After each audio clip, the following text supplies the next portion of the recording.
Welcome back to our channel. I hope कि आप सभी बहुत ही अच्छे होंगे और आपकी पढ़ाई भी बहुत ही अच्छी चल रही होगी। तो आज हम आ चुके हैं अपने ज्योग्राफी के पहले चैप्टर के पार्ट 2 के साथ।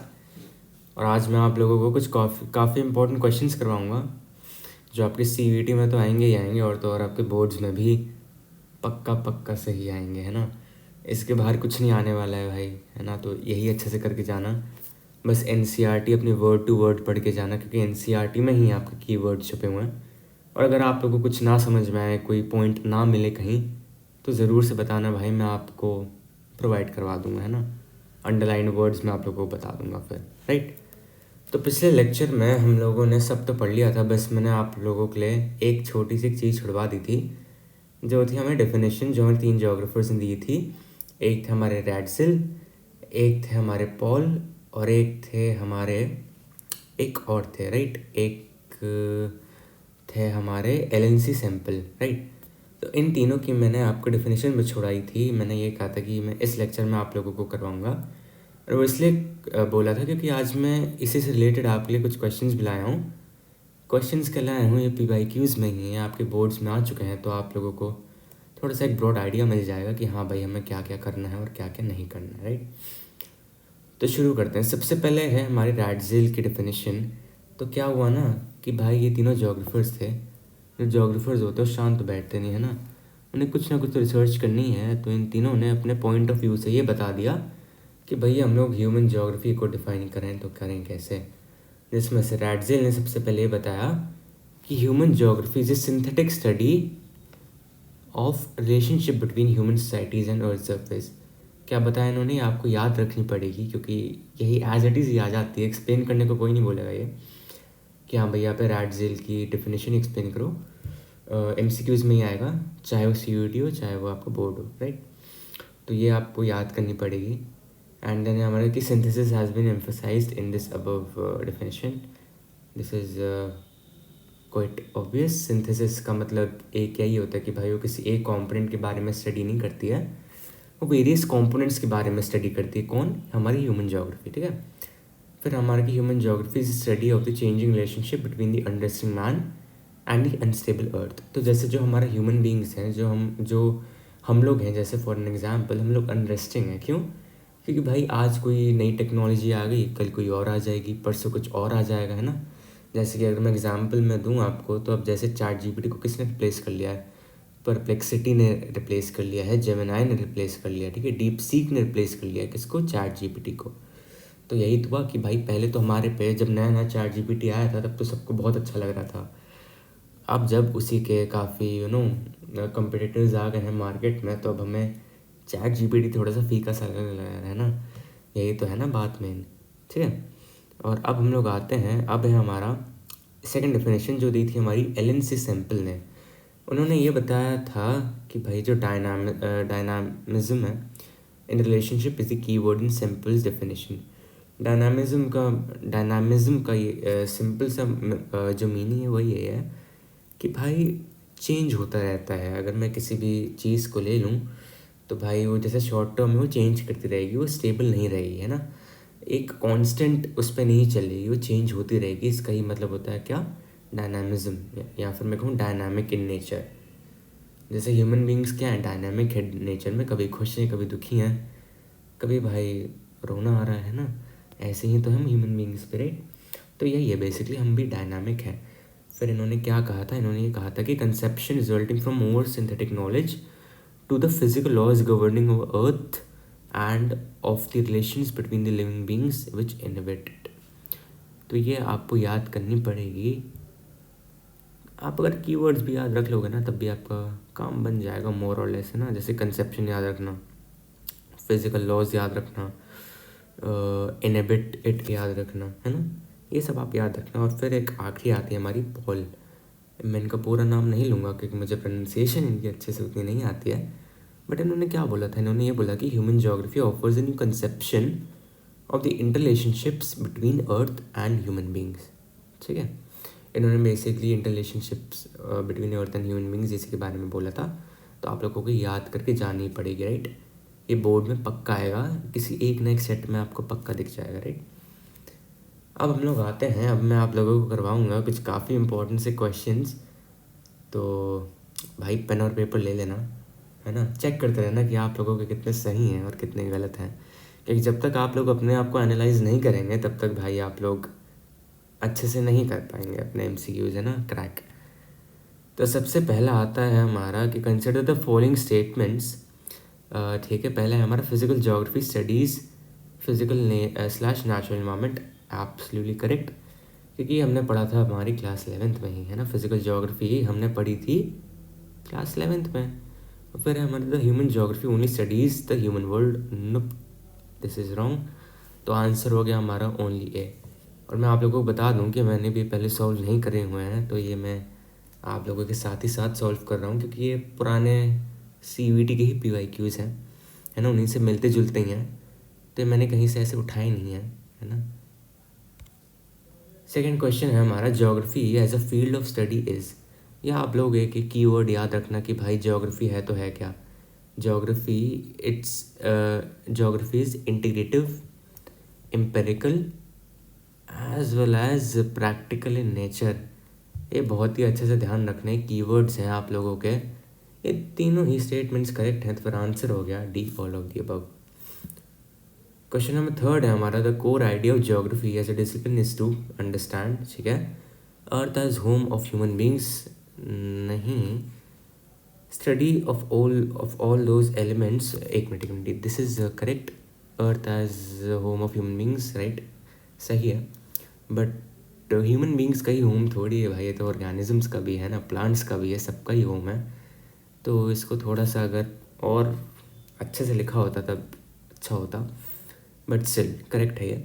बी है हमारा, study of all those elements which have sustained them. This is also right, answer हो गया हमारा C, that is both A and B. Next question पे आते हैं हम लोग, what does the dichotomy between physical and human geography stand invalid. यानी कि कहाँ पे ये इनवैलिड हो जाते हैं हमारे। ठीक है, तो सबसे पहला है इनका कि nature and human exist as isolated elements. ठीक है, nature and human are inseparable elements. Okay, C है हमारा both A and B, and हमारा फोर्थ है नीदर ए नॉर बी। तो इसका करेक्ट आंसर मेरे ख्याल से होना चाहिए बी, क्योंकि अगर आप लोग थोड़ा सा प्रैक्टिकली सोचो तो यही सही आंसर होना चाहिए कि nature and human are inseparable elements. Nature और nature as well as humans को कोई सेपरेट नहीं कर सकता है। और एक बार को मान लीजिए कि कर भी दिया हमने सेपरेट, तो क्या ये दोनों बिना एक दूसरे के एग्जिस्ट कर पाएंगे? जी नहीं, बिल्कुल भी नहीं कर पाएंगे, राइट। अगला है हमारा, geographers describe the state slash country as a living organism. German में भी बोला था, ये आप लोग ध्यान रखना, फैक्ट है ये, है ना, कहीं लिखा ना हो शायद, बट स्टिल काफ़ी ज़रूरी है, तो याद रखना आप लोग। अब है हमारा, कंसिडर द फॉलोइंग स्टेटमेंट्स। पहला है हमारा, both physical and human phenomena are described in metaphors using symbols from the human anatomy. ठीक है, फिर there exists a similarity between human physiology and physical phenomena on earth. तो इसका सही answer होगा only A, human physiology as well as physical phenomena on earth, ये दोनों similarity तो नहीं होती ना यार, अलग ही दोनों डिसिप्लिन्स हैं। इन दोनों में कुछ भी सिमिलैरिटी आप ढूंढोगे तब भी नहीं मिलेगी। पहला वाला इज़ हमारा करेक्ट आंसर। ठीक है, और अगर आप लोगों को कहीं पर भी लगे कि भाई मैं गलत हूँ तो बताइएगा ज़रूर, मैं आप लोगों को कमेंट सेक्शन में मतलब आपके डाउट क्लियर कर दूंगा, राइट। अगला क्वेश्चन है हमारा, the elements which human beings have created through their activities on the stage provided by the physical environment is known as. A is natural elements. ठीक है, बी इज एंथ्रोपोजेनिक एलिमेंट्स।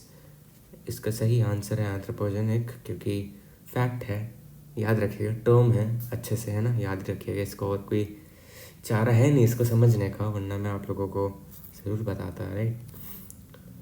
अगला है हमारा, which of the following approaches in human geography explains the interaction between primitive human societies and a strong force of nature. तो इसका है determinism या फिर डिटर्मिनिस्टिक। जैसे मैंने आपको पहले लेक्चर में भी बताया था कि प्रिमिटिव सोसाइटीज़ वो जो है क्या होती थी, वो लोग इन्फ्लुएंस हो जाते थे अपने इन्वायरमेंट से, यानी कि जो उनका इन्वायरमेंट था उन पे हावी हो जाता था। उनका जो इन्वायरमेंट था वो जो है क्या करता था, डिटरमिन करता था कि भाई वो क्या पहनेंगे, क्या खाएंगे, क्या पिएंगे, कैसे रहेंगे, राइट। और तो और कैसे कैसे घर में रहेंगे वो लोग, राइट। अगला क्वेश्चन है हमारा, possibilism is understood in terms of, पहला है the movement from a state of necessity to a state of freedom, the movement from a state of freedom to a state of necessity. ठीक है, B is obviously wrong, क्योंकि आप अगर possibilism होती है तो फिर फ्रीडम की क्या ही बात थी, है ना। फिर हमें the movement from a state of necessity to state of social wellbeing, आप पॉसिबिलिटीज़ के अपनी बस सोशल वेलबींग के लिए क्रिएट करते हैं? जी नहीं, और भी फैक्टर्स होते हैं। The movement from a state of freedom to state, okay तो ये रिपीट हो गया आई गेस, है ना, कुछ और होगा इसका, बट स्टिल इसका करेक्ट आंसर है A, that is the movement from a state of necessity to a state of freedom. और अगर मैं आप लोग को बताऊँ कि इसका क्या था, वैसे ये रिपीट ही हुआ है, ये कुछ डिफेक्ट है क्वेश्चन में, है ना, मिसप्रिंट है आई गेस। अगला है हमारा, Ratzel is closely associated with the work of, इसका आंसर होगा एनवायरमेंटल डिटर्मिनिज्म। याद रखिएगा आप लोग, फैक्ट है, समझने का कुछ है नहीं इसमें, वरना मैं ज़रूर बताता आप लोगों को। तो चलिए अब हम लोग आते हैं असर्शन रीजनिंग के सवालों पे। ये काफ़ी ज़्यादा इंपॉर्टेंट क्वेश्चंस होते हैं हमारे, जो दोनों में ही आते हैं, आपके CVT में तो आएंगे ही आएंगे, और तो और आपके किस में आएंगे, आपके बोर्ड्स में भी आएंगे ही आएंगे, राइट। तो क्या है हमारा पहला असर्शन है हमारा, human beings created capabilities with resources obtained from the environment. जी नहीं, क्या हमें टेक्नोलॉजी एनवायरनमेंट ने दी थी? बिल्कुल नहीं, तो ये तो गलत हो गया। और फिर है कि humans develop better and more efficient technology with social and cultural development, absolutely correct. तो इसका करेक्ट होना चाहिए डी मेरे ख्याल से। आप लोग भी करके बताइएगा, है ना, मैच करेंगे हम दोनों साथ साथ। अगला है हमारा, environmental geography attempts to explain the relationship between all the elements of human life and the state and the space they cover. I am really sorry, फिर से पढ़ते हैं इसको।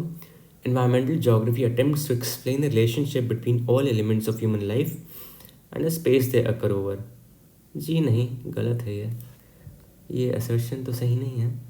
रीज़न देखते हैं, the reach of geography is extensive and each and every phenomena which varies over space and time can be studied geographically. जी हाँ, तो इसका भी आंसर जो है वो डी ही होगा। अब बढ़ते हैं हम लोग पैसेज की तरफ और देखते हैं कि क्या है हमारे इस पैसेज में। ये पैसेज है, मैं आपको पढ़ के बता देता हूँ, पर आप लोग समझ जाना, ये डिटर्मिनिज्म पे बेस्ड है पूरा, ठीक है। तो क्या कहता है, ये कहता है कि Benda lives in the wilds of the Abujhmarh area of central India. His village consist of 3 huts deep in the wilds, यानी कि प्रिमिटिव होगा पक्का से, है ना, मैं लिखता नहीं हूँ, मैं प्रिमिटिव, राइट, ये होगा प्रिमिटिव सोसाइटी का। Not even birds, stray dogs that usually crowd villages can be seen in these areas, wearing small loin cloth and armed with his axe, of course by primitive, ये pretty sure अब। He slowly surveys the penda यानी कि forest, penda यानी कि forest, where his tribe practices a primitive form of agriculture, जैसे मैंने आपको बताया primitive ही होगा भाई, called shifting agriculture and cultivation. Benda and his friends burn small patches of forest to clear them for cultivation. The ash is used for making the soil fertile. Benda is happy that the mahua trees around him are in bloom, यानी कि भाई उग रहे हैं वो लोग, यानी कि bloom कर रहे हैं, यानी कि खिल रहे हैं. How lucky I am to be a part of this beautiful universe. He thinks as he looks up to see the mahua, palash and sal trees that have sheltered him since childhood. Crossing the Penda यानी कि forest in a gliding motion, Benda makes his way to a stream. As he bends down to scoop up a palmful of water, he remembers to thank Logi, which means the spirit of the forest, for allowing him to quench his thirst. Moving on with his friends, Benda chews on succulent, माफ कीजिएगा pronunciation उतनी अच्छी है नहीं मेरी, leaves and roots. The boys have been trying to collect gajra and kuchla from the forest, these are special plants that बेंडानिस people use. ठीक है, इतना ही हम लोग पढ़ते हैं यहाँ तक। और अब आगे पढ़ते हैं कि identify the approach of human geography which is highlighted in the above passage. Of course deterministic approach. Louis यानी कि स्पिरिट ऑफ फॉरेस्ट मेरा ये रहा। बहुत टाइप ऑफ आ गया, ये था मेरा शिफ्टिंग एग्रीकल्चर था मेरा, है ना। तो ऐसे ही आप लोगों को भी एक वर्ड टू वर्ड पूरा पैसेज पढ़ना है और ढूंढना है कि भाई क्या हो सकता है मेरा आंसर, है ना, क्योंकि पैसेज में ही तो आपको आंसर मिलेगा। अब है हमारा विच ऑफ द फॉलोइंग, ये तो ये रहा, है ना। मैं बिना क्वेश्चन पढ़ी आपको आंसर बता सकता हूँ कि मैंने पैसेज पढ़ लिया है ध्यान से, right. Which of the following herbs will be use for barter trade and travel fair. ठीक है, अब आते हैं हम लोग कुछ और प्रैक्टिस क्वेश्चंस पे जो आपके CVET के PYQs हैं। ये जो मैंने अभी क्वेश्चंस करवाए आपको, ये कभी आए नहीं हैं, है ना। ये आपके फ्रेश क्वेश्चंस हैं, बट ये वाले आपके PYQs हैं, तो इनको करने में आपको ज़्यादा मज़ा आएगा और आपको पता भी चलेगा कि आखिरकार है तो है कितनी तैयारी है आपकी CVET की। तो चलिए शुरू करते हैं। To overcome the constants impose by nature human beings can. क्या कर सकते हैं ह्यूमन बींग्स, ठीक है, to overcome the constants imposed by nature. ठीक है, तो इससे मुझे याद आ गया पॉसिबिलिज्म की, है ना। तो ये रहा मेरा create possibilities from nature resources. Quite simple, easy है अभी तक तो, है ना। दूसरा सवाल आता है हमारा, हुआ is given the concept of middle path यानी कि ग्रिफिथ टेलर। कहाँ है मेरे ग्रिफिथ टेलर, ये रहे ग्रिफिथ टेलर यानी कि C। Consider the following statements regarding new determinism. Human beings can conquer nature by obeying it. ठीक है, possibilities can be created within limits which do not damage the environment, right. There is neither a state of absolute necessity nor condition of absolute freedom. ये आपका new determinism से भी कुछ ना कुछ तो मैच करेगा, राइट। मेरे ख्याल से तो ये तीनों ही सही हैं, तो इसका आंसर मेरा D ही होगा। अब आगे बढ़ते हैं, अगला सवाल है हमारा, the expansion discipline of human geography is attributed to, यानी कि ये तो मेरा देखिए ऑल ऑफ द अबव ही होगा, क्योंकि जो ट्रैवलर्स थे उन्होंने अपने अकाउंट्स लिखे, फिर आया हमारा age of exploration and navigational skills, फिर आए हमारे colonial imperial interest, right. All of the above ही होगा इसका। अगले सवाल पे आते हैं हम लोग, which of the following school of thought in human geography is mainly concern with different aspects of social wellbeing. अब हमने क्या किया था, हमने ना 3 स्कूल्स पढ़े थे, कौन कौन से। पहला था हमारा वेलफेयर, मैं शॉर्ट फॉर्म में लिखते हूँ, वेलफेयर और ह्यूमनिस्टिक स्कूल ऑफ थॉट, ये था हमारा पहला। सेकंड था हमारा radical school of thought. Third था हमारा behavioural school of thought, right. ये हमने 3 स्कूल ऑफ थॉट जो थे मेनली ये पढ़े थे। तब मैं अगर इसका आपको आंसर बताऊँ तो ये है 4th। क्या हुआ इसका आंसर 4th, यानी कि वेलफेयर अप्रोच आप कह लो, या फिर बस वेलफेयर ही कह लो, स्कूल, वेलफेयर स्कूल। अब 6th क्वेश्चन है हमारा, the school of thought in human geography tries to explain the basic cause of poverty, deprivation and social inequality. ये है हमारा radical school of thought, right. और इसको क्या बोलते हैं हम लोग मार्क्सियन थ्योरी। रेडिकल से ध्यान आ जाना चाहिए आप लोगों को, किसका नाम, कार्ल मार्क्स का नाम, ठीक है। अगला क्वेश्चन है हमारा, behavioural school of thought laid great emphasis on aspects such as housing, health and education, ठीक है। Perception of space by social categories based on ethnicity, race and religion etcetera. Third is our right answer.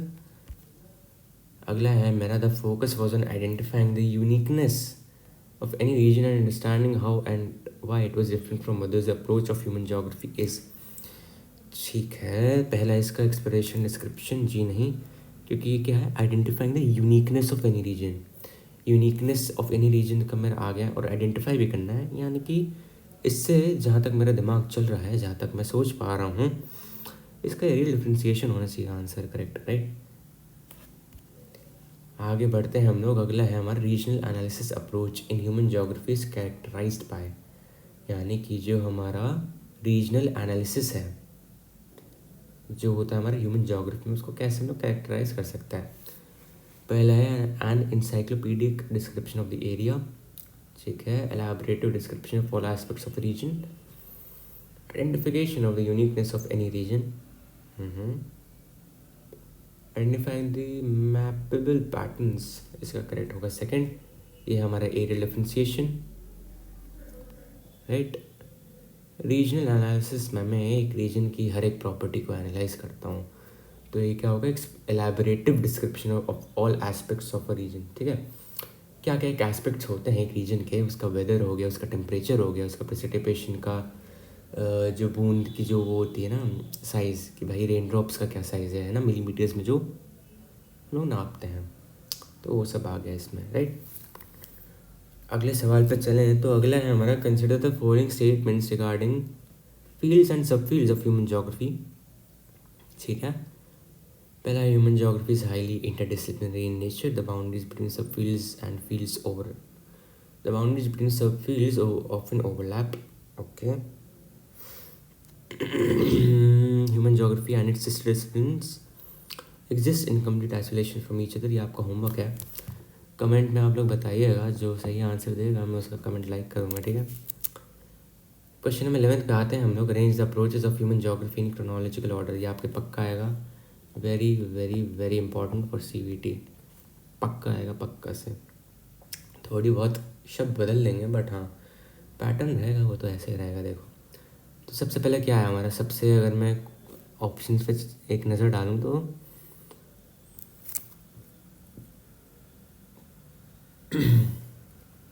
मेरा post modernism in geography तो मेरा सबसे आखिरी में ही आया, देखिए। तो थर्ड हमारा आएगा लास्ट में, सेकंड आएगा हमारा फर्स्ट पे, राइट, क्योंकि सबसे पहले क्या हुआ, एक्सप्लोरेशन और डिस्क्रिप्शन ही तो हुआ, फिर हुआ हमारा रीजनल एनालिसिस, फिर आया हमारा क्या आया, emergence of school of thought. तो इसका करेक्ट आंसर है हमारा सेकंड। अगला है हमारा, gender geography does not associate with, जो जेंडर ज्योग्राफी है वो किसके साथ नहीं एसोसिएटेड है। तो देखो भाई, जेंडर ज्योग्राफी सोशियोलॉजी के साथ है, बिल्कुल है। एंथ्रोपोलॉजी बिल्कुल है, वुमेंस और है, किससे नहीं है, साइकोलॉजी से ही तो नहीं है। एंथ्रोपोलॉजी क्या होता है, एंथ्रोपोलॉजी वो एक स्टडी होती है जो आपके कल्चरल डेवलपमेंट को पढ़ती है ना, उसकी स्टडी से एसोसिएटेड होती है। तो सोशियोलॉजी आपका होता है सोशल वर्क के बारे में, जिसमें आपका जेंडर आता ही आता है, कल्चर में जेंडर आता ही आता है, वुमेंस में तो कल्चर और आता है, right. Correct answer is B. अगला है हमारा, the sub fields of political geography include, of course भाई सिंपल है ना, electoral geography as well as military geography. Geography of marketing is interface with, e business studies है, economics बिल्कुल है, commerce बिल्कुल है, आंसर हो गया D all of the above, right. तो अगर आप लोगों को लग रहा हो कि भाई मैं बहुत ही तेज़ जा रहा हूँ तो प्लीज़ कृपया करके बताइएगा ज़रूर, है ना, क्योंकि मेरा भी पहली बार ही है, तो मुझे पता चल जाएगा कि आप लोगों को कैसे पढ़ाना है ना। क्योंकि वैसे तो मैं काफ़ी धीमी चल रहा हूँ, क्योंकि पिछले लेक्चर में मैंने सब कुछ बता ही दिया था आप लोगों को। अब हम लोग आते हैं, इसको हमें मैच दी फॉलोइंग करना है। अब मैं आपको इसको मैच दी फॉलोइंग की ट्रिक बताता हूँ। तो देखो भाई, सबसे पहले वो मैच कर लेना जो आप लोगों को आता हो। मुझे पॉपुलेशन का डेमोग्राफी तो आता है, यानी कि मैं C/2 तो कर सकता हूँ, बिल्कुल कर सकता हूँ। और अब अगर मैं पॉलिटिकल ज्योग्राफी का ध्यान दूँ तो ये आ गया मेरा पॉलिटिकल साइंस पे। कल्चरल से मैंने आपको बताया एंथ्रोपोलॉजी, सेटलमेंट में आ गया मेरा अर्बन प्लानिंग। तो यानी कि A का 4 हो गया, इसमें एक छोटी सी करेक्शन कर लेना, ये 1 नहीं है 2 है, ठीक है। करेक्ट आंसर है सेकेंड। अगला क्वेश्चन है हमारा, consider the following statements regarding geography, ठीक है। It is an integrative discipline, okay, always subjected to dualism, study of inter relationship between the environment. Fourth है, not relevant in the present time due to the development of technology. आप लोगों को अगर मैं बताऊं तो इसका करेक्ट आंसर मेरे ख्याल से तो फोर्थ होना चाहिए, कि इसमें है consider the following statements regarding geography. तो भाई आप लोगों को भी लग रहा होगा कि ये नहीं होना चाहिए आंसर, बट आंसर यही है आपका, ठीक है। अगला है हमारा, human geography is the study of the changing relationship between the unresting man and the unstable earth. तो जैसा कि मैंने आप लोगों को बताया था, अभी हमने डेफिनेशन भी पढ़ी है, एक बार मैं फिर से आपको दिखाई देता हूँ। बट इसका आंसर क्या लगता है आपको, क्या होगा? LNC सैंपल होगा। क्यों? आइए देखते हैं क्यों। ये लीजिए, ये रहे हमारे LNC सैंपल जिन्होंने जी हाँ ये रहा ना। मैं कंफ्यूज हो जाता, मैंने NCERT को ये नाम जो है ऊपर लिखने चाहिए और बाकी एक्सप्लेनेशन नीचे। ओके, तो हम लोग कहाँ थे? हम लोग यहाँ थे, ये हमने कर लिया, ये हो गया। अब है हमारा कि भाई विच of the following statements indicate non environmental determinism. Environmental determinism क्या होता है आपका, कि जो आपका इन्वायरमेंट है वो आपको डिटर्मिन करे, आपके खाने पहने रहन सहन को सबको डिटर्मिन करे। अब इसने एक इम्पॉर्टेंट शब्द लिख दिया है नॉन, और ये आपके बोर्ड्स के PYQs हैं। मैं कोई बहुत पुराने घिसे पिटे से नहीं ला रहा हूँ, ये पिछले साल के ही हैं, ये दिल्ली रीजन में आ चुके हैं, राइट। तो ये उसी के सेट जो थे अलग अलग मैंने उनसे निकाले हैं। तो क्या होना चाहिए इसका आंसर, क्या लगता है आप लोगों को? मेरे ख्याल से इसका होना चाहिए C would be the right answer. अबे हमारा which of the following metaphors do not describe the relation of humans with nature. देखो, नेक ऑफ द इस्थमस है, बॉडी ऑफ मूविंग वाटर भी है, फेस ऑफ द अर्थ भी है, क्या नहीं है? आई ऑफ अ साइक्लोन नहीं है। और ये आपका कंपार्टमेंट का सवाल है, तो आप लोग देख सकते हैं कि हर जगह आता ही है ये which of the one of the following approaches to human development considers human beings as a beneficiaries of development. ये आपका अगले चैप्टर का है, या आपके दूसरे चैप्टर का है, तो इसको छोड़ ही दीजिए, कोई नहीं। अगला है हमारे, चौथी following statements indicate non environmental determinism. तो आप लोग देख पा रहे होंगे कि रिपीट कर चुका है क्वेश्चन हमारा, यहाँ पे 11th पे था, यहाँ पे हमारा 2nd पे था, तो यानी कि ये रिपीट हुआ है ना। आंसर था इसका क्रिएशन ऑफ कल्चरल लैंडस्केप, ठीक है। अगला फिर से हमारा अंडरस्टैंडिंग मानी है ना, राइट, अंडरस्टैंडिंग मानी। तो आप लोग देख सकते हैं कि भाई रिपीट होते हैं क्वेश्चन, है ना। ये भी आपका अप्रोचेस से है, ये आपके सिलेबस का नहीं है, बट मैं ले आया था बस आपको दिखाने के लिए कि भाई यही हमारे बोर्ड्स में भी सवाल आते हैं। तो अगर आप लोगों ने अच्छे से NCERT को रीड करा है, अच्छे से कंसेप्ट्स पढ़े हैं, तो भाई कोई भी चीज़ मुश्किल नहीं होगी बोर्ड्स में एटलीस्ट, है ना। बाकी CVT में तो मैं आपको करवाता रहूँगा साइड बाय साइड। ये देखो, ये है मेरा सबसे फेवरेट सेक्शन, क्योंकि इसमें ये मेरे बोर्ड में ही आ गया था, और मेरे बोर्ड्स में मैं फ्लेक्स नहीं कर रहा हूँ, मैं बस बता दे रहा हूँ आप लोगों को कि मेरे बोर्ड्स में 92 आउट ऑफ 100 आए थे। बट मैंने एक ब्लंडर कर दिया था, मैंने एक 5 मार्कर का क्वेश्चन नहीं देखा था जो मेरे पीछे प्रिंटेड था, है ना। तो क्या होता है ना, दोनों साइड प्रिंटेड होती है आपकी बुकलेट, बट पीछे का मैंने देखा ही नहीं, और मेरा 5 नंबर का एक छूट गया था। और वो किस चैप्टर से था? वो था ह्यूमन ज्योग्राफी के पहले चैप्टर से। तो ये देखो, the concept of new determinism was introduced by Richard Taylor. Human geography is a synthetic study, ठीक है। Ratzel, which one of the following is a core concern of geography as a discipline, ठीक है, थोड़ा सा अच्छा है। To understand population distribution and the factors affecting the same, okay. अगला पढ़ते हैं हम लोग, अगला है to understand relationship between resource distribution and its utilisation, to understand earth as the home of human beings and its sustainability, okay. अगला है हमारा एक मिनट, मैंने कुछ एक गलती कर दी है आपके पहले वाले सवाल में, मैं क्रॉस चेक कर लेता हूँ। Human geography offers any conception, ठीक है, okay. Conception resulting from physical laws governing of earth and relationship between the living beings, ठीक है। ठीक है, मैं चेक कर लेता हूँ, मुझे लग रहा है कि मैंने शायद से गलत तो नहीं कह दिया। Human geography synthetic study of relationship between human societies and the earth surface, right. ये रैडसेल नहीं दिया है, मुझे लग रहा है कि ये पॉल वाली डेफिनेशन तो नहीं है, बट नो इट इजंट, ठीक है। तो ये हमारा रैडसेल करेक्ट है, क्योंकि रिटर लिखा था यहाँ, रैडसेल तो यहाँ है। फिर है हमारा तीसरा तीसरा का मेरे ख्याल से सी होना चाहिए, to understand the earth as the home of human beings and its sustainability, to understand the earth as the home of natural sources and estimation, to understand the relationship between resource distribution and its utilization, to understand population. Okay, according to me it's C, but अगर आप लोगों को लगे कि गलत है, क्योंकि इसके मल्टीपल आंसर्स हो सकते हैं, और क्या होता है ना, अगर मल्टीपल आंसर्स होते हैं तो आपको नंबर मिल जाते हैं, वो एक जो नंबर आपका है ना इम्पोर्टेंट 1 मार्क, वो आपको मिलेगा, डोंट वरी। अब हम लोग आते हैं, ये है एक हमारा 3 मार्कर जो बोर्ड्स में आया था पिछले साल 2025 में, जिसका है human geography is a highly interdisciplinary subject, analyse statement.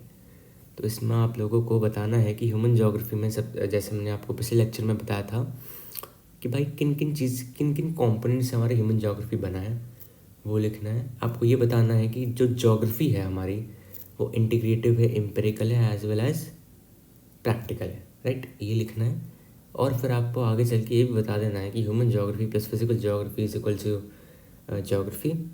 फिर आपको एक स्टेटमेंट ये भी देनी है कि भाई जो ह्यूमन ज्योग्राफी है वो क्या स्टडी करती है रिलेशनशिप बिटवीन किस किस चीज़ों के बारे में। पहला है हमारा अंडरस्टैंडिंग मैन एंड अनस्टेबल अर्थ। क्या है? अनस्टेबल मैन एंड अनस्टेबल अर्थ, ठीक है।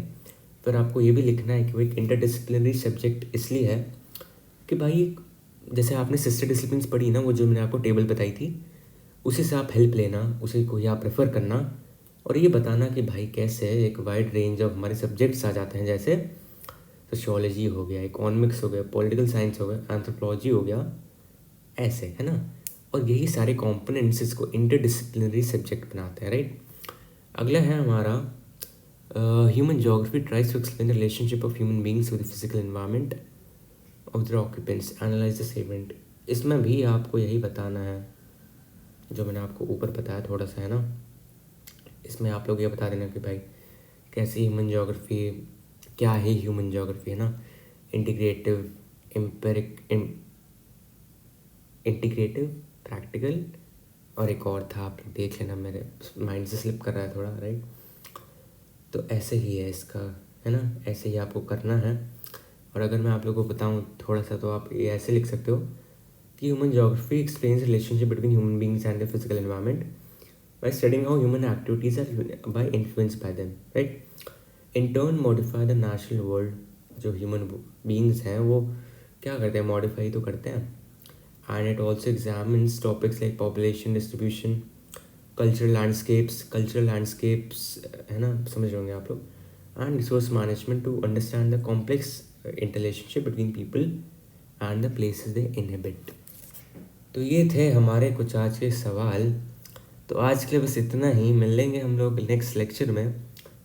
और जाते जाते मैं एक बात, छोटी सी बताना चाहूँगा आप लोगों की कि मैं आपका जैसे इकोनॉमिक्स का भी लेता ही हूँ सब्जेक्ट, तो जो इकोनॉमिक्स का मैं टॉपिक्स आपको पढ़ा रहा हूँ वो आपके जामिया मिलिया इस्लामिया के भी एंट्रेंस में आएंगे ही आएंगे, क्योंकि मैंने भी JMI का एंट्रेंस दे रखा है। बट वो अलग बात है कि सबकी अपनी अपनी प्रेफरेंसेस होती हैं, कहीं किसी को अच्छा लगता है, कहीं किसी को, राइट, तो वो अलग बात है। बट JMI में भी जो मैं आपको इकोनॉमिक्स मैं पढ़ाऊँगा वही सब आएगा। तो मेक श्योर कि आप लोग हर एक लेक्चर काफ़ी फोकस के साथ अटेंड करें। और अगले एक लेक्चर में इकोनॉमिक्स के में भी मैं आपके लिए ऐसे ही कुछ सवाल लाऊंगा, है ना। तो आपको ब्रेनस्टॉर्मिंग करनी पड़ेगी थोड़ी बहुत, है ना, थोड़ी मेहनत लगेगी आप लोगों की भी। तो मिलेंगे हम लोग नेक्स्ट लेक्चर में। आज के लिए बस इतना ही, तब तक ले thank you very much for watching this lecture and thank you very much for staying till the end. तब तक ले टाटा बाय बाय।